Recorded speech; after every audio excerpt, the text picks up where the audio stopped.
இந்த கர்மாவே முதல்ல எங்கேருந்து வருது அப்படிங்கிறது தான் இப்போ நம்ம சொல்ல போகிறோம். இதுவரைக்கும் எத்தனையோ கருத்துக்களெல்லாம் நீங்கள் இந்த உலகத்தில் கேட்டிருப்பீங்க.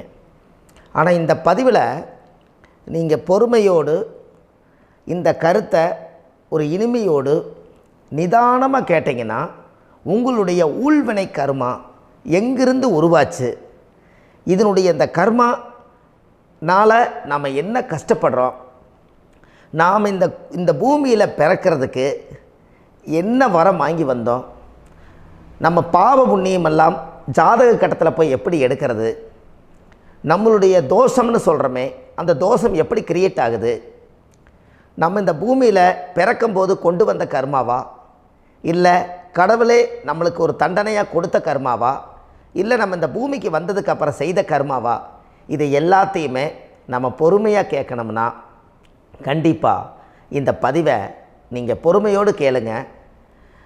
உங்களுக்கு இதில் ஒரு பெரிய ஒரு ரகசியம் ஒன்று அடங்கியிருக்குது. அந்த ரகசியத்தை தான் இன்றைக்கி இந்த உலகத்துக்கு அரங்கேற்றம் பண்ணுறேன். இந்த முடக்கு நம்ம ஐயா கேட்டதில் ஒரு அற்புதமான ஒரு விஷயம் என்ன அப்படின்னு கேட்டிங்கன்னா, முடக்குங்கிறது அந்த காலத்தில் பெரிய திறமையை கட்டி போட்டு வச்சுட்டா நம்மனால் அது இயங்க முடியுமா? முடியாது இல்லைங்களா ஐயா? முடியாது.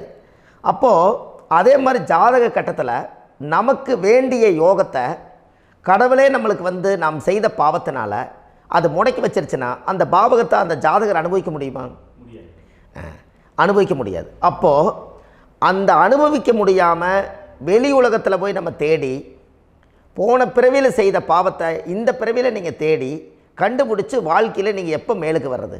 அப்போது அந்த கர்மா 12 ராசி கட்டத்துக்குள்ள 27 நட்சத்திரத்தில் 9 கிரகங்களுக்குள்ள ஒரு பெரிய ஒரு ஆத்துமாத்துமான கர்மா, உங்கள் பூர்வ ஜென்ம கர்மா இதுக்குள்ளே எங்கேயோ ஒரு இடத்துல முடங்கியிருக்குது.